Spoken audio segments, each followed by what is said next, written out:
Hello guys, welcome to Kaushik classes. आज हम पढ़ने वाले हैं जर्नल एंट्रीज। तो चलिए शुरू करते हैं। जर्नल एंट्रीज समझने से पहले हमें 3 रूल जो है याद करने होंगे। इनके बिना आप जर्नल एंट्री कभी पढ़ ही नहीं पाओगे। तो सबसे पहला रूल है debit what comes in, credit what goes out. Sorry, what goes out मतलब कि जो भी बिजनेस में आ रहा है उसे डेबिट करेंगे और जो बिजनेस से जा रहा है उसे क्रेडिट करेंगे। ठीक है।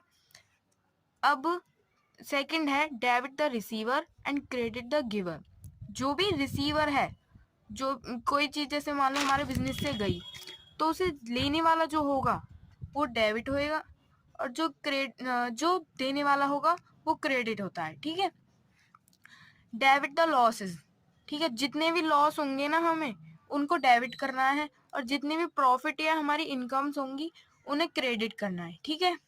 अब हम एक एक एग्जांपल लेते हैं। सबसे पहला, अप्रैल 1 को Ram bought goods from for cash. ठीक है, राम ने गुड्स खरीदे हैं कैश में।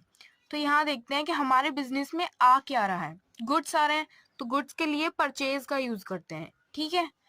अब परचेज लगा दिया, गुड्स आ रहे हैं, जो चीज आएगी उसे डेबिट करना है तो परचेज अकाउंट डेबिट। और जा क्या रहा है, देखो हमने परचेज किए गुड्स तो उसके बदले में पैसा दिया, तो जा क्या रहा है पैसा टू कैश अकाउंट। तो क्रेडिट करना है किसको, कैश अकाउंट। ठीक है। अब जब हम डेबिट करते हैं तो अकाउंट का नाम लिखते हैं और थोड़ा स्पेस देते हैं, देन डेबिट लिखते हैं। और जब क्रेडिट करते हैं तो एक उस लाइन से निचली वाली लाइन में 2 लिख करके अकाउंट का नाम लिखते हैं। ठीक है। अब एक और एग्जांपल है, अप्रैल 2 को रेंट पे करा है। अब हमने कोई रेंट पे किया तो ये हमारा लॉस है। ठीक है। अब हमें जो लॉस करने हैं वो क्या करने हैं, डेबिट, रेंट अकाउंट डेबिट। हमें खाली उस लॉस का नाम लिखना है। अब वैसे उसका नाम है रेंट। ठीक है, हमारा लॉस क्या है, rent account to cash account. अब हमारा जा क्या रहा है, पेड क्या है रेंट, तो जा क्या रहा है कैश अकाउंट। अब आता है थर्ड एग्जाम्पल, अप्रैल 3। अब अप्रैल 3 को क्या हुआ है, sold goods to Mohan. Mohan को जो है गुड्स बेच दिए हैं। ठीक है। अब यहाँ देखो, अब हमारे पास से जा क्या रहा है। अब पहले एक चीज नोटिस करने की है यहाँ पर कि नाम आ रहा है पर ये नहीं लिख रहा कि कैश में दिया है नहीं। ठीक है। यदि नाम आ रहा है और उसके पीछे फॉर कैश नहीं लिखा, ठीक है, तो मतलब कि ये क्रेडिट ट्रांजैक्शन है। ठीक है। और यदि यदि कैश लिख रहा है तो ये कैश की ट्रांजैक्शन है। अब ये क्रेडिट ट्रांजैक्शन है तो इसे कैसे करेंगे, सोल्ड गुड्स टू मोहन। अब हमने जो है गुड्स सोल्ड करे हैं तो हमारे पास से जा क्या रहा है, गुड्स जा रहे हैं। तो अब गुड्स बेचे हैं तो उसके लिए सेल्स आएगी। ठीक है, सेल्स अकाउंट क्रेडिट में। अब मोहन, ये मोहन रिसीवर है और रिसीवर को क्या करते हैं, डेबिट। अब भाई देखो, जब हमने माल बेचे तो किसके पास जा रहे हैं, मोहन के पास। रिसीव कौन कर रहा है माल को, मोहन, तो उसे डेबिट कर देंगे। ठीक है। अब हम पूरा एक क्वेश्चन देखते हैं। ठीक है, चलो एक क्वेश्चन देखते हैं। सबसे पहली ट्रांजैक्शन है हमारी जनवरी 1, कमेंस्ड बिजनेस विद कैश।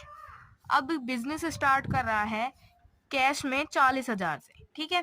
अब हमारे बिजनेस में आ क्या चीज रही है, कैश आ रहा है तो कैश अकाउंट डेबिट। और कहाँ से आ रहा है, कैपिटल, मतलब कि ऑनर ने लगाया है, ये हमारा प्रॉफिट है तो इसका क्या करेंगे, क्रेडिट। ठीक है। Bought goods from Ram 25,000। अब हमने माल खरीदा है राम से। ठीक है। अब यहाँ कोई वो नहीं है कि कैश में खरीदा है या नहीं, यहाँ नाम है तो ये क्रेडिट ट्रांजैक्शन है।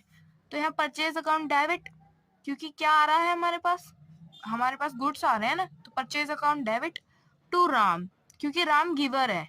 हमने किससे माल खरीदा है, राम से, तो हमें माल देने वाला कौन है, राम। अमाउंट लिख देंगे सामने। जब अमाउंट लिखते हैं तो जो डेबिट होता है उसके बिल्कुल सामने लिखते हैं और जो क्रेडिट होता है उससे थोड़ा दूर लिखते हैं। जनवरी 6, सोल्ड गुड्स फॉर कैश। अब हमने माल बेचा है कैश में 16,000।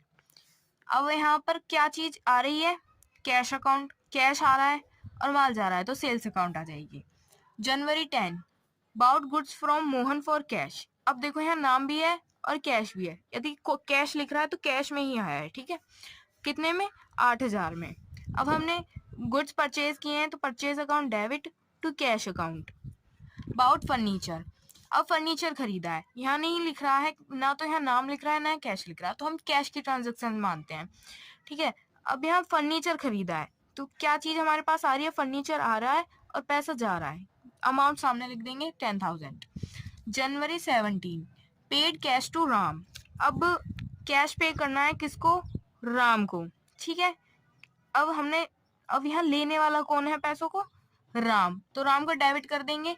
और क्या चीज गई है हमारे बिजनेस से? कैश, तो उसे क्रेडिट कर देंगे। सोल्ड गुड्स टू हरी, अब हमने जो है गुड्स सोल्ड करे हैं किसको? हरी को, तो Hari's account debit to sales account, ठीक है। क्योंकि अब हमारे गुड्स जा रहे हैं और कौन ले रहा है हमारे गुड्स को? रिसीवर कौन है? हरी। जनवरी 24 कैश रिसीव्ड फ्रॉम हरी, अब कैश रिसीव करा है किसने? हरी ने, तो यहाँ फ्रॉम हरी, सॉरी हरी से लिया है हमने, कैश रिसीव किया है, तो क्या चीज हमारे बिजनेस में आ रही है? कैश, तो जो आ रहा है उसे डेबिट करेंगे और दे कौन रहा है? हरी, तो हरी को क्रेडिट कर देंगे। पेड सैलरी टू मोहन, अब सैलरी पे करी है मोहन को, अब ये हमारा लॉस है, सैलरी पे करी है तो हमारा लॉस है, तो लॉस क्या होते हैं? डेबिट। और किस में पे करी है? हमारे पास से जा क्या रहा है? कैश, तो कैश को क्रेडिट कर देंगे। रिसीव्ड कमीशन, कमीशन रिसीव करी है तो ये हमारा प्रॉफिट है, तो रिसीव क्या कराया हमने? कैश कराया, वैसे तो रिसीव, ऐसा नहीं कमीशन ही लिख देंगे डेबिट में, लॉस लिखते हैं यहाँ पे, तो खाली प्रॉफिट और लॉस का नाम लिखना है। और वैसे तो हमारे पास क्या चीज आ रही है? कैश आ रहा है, तो कैश को डेबिट करेंगे, ठीक है, और कमीशन को क्रेडिट, प्रॉफिट को क्रेडिट करते हैं ना। जनवरी 30 withdraw cash for personal use, अब पर्सनल यूज के लिए जब कुछ चीज लेते हैं तो उसको क्या कहते हैं? ड्रॉइंग अकाउंट, ठीक है। बिजनेस से निकाल रहे कोई भी ऑनर बिजनेस से कितनी भी अमाउंटिंग निकालेगा उसे ड्रॉइंग कहते हैं, तो ये आएगी ड्रॉइंग अकाउंट डेबिट, क्योंकि ये हमारा लॉस है, ड्रॉइंग अकाउंट डेबिट, और जाके आ रहा है हमारे पास से cash account. Paid rent to landlord Amit, ठीक है। अब ये रेंट पे किया है हमने, ऐसा नहीं कि यहाँ लैंडलॉर्ड अमित लिख रहा है तो हम कैश की जगह लैंडलॉर्ड अमित ही लिख दें, नहीं। हाँ, जब हम रेंट पे कर रहे हैं तो ऐसा नहीं है कि उधार में कौन रेंट पे करेगा, या तो rent account debit to cash account 3,000। तो यही हमारी वीडियो समाप्त होती है। अब हम आगे जो डिफिकल्ट क्वेश्चन होंगे उनको डालेंगे। थैंक यू फॉर वॉचिंग, हमारे चैनल को सब्सक्राइब करें और वीडियो को लाइक करें।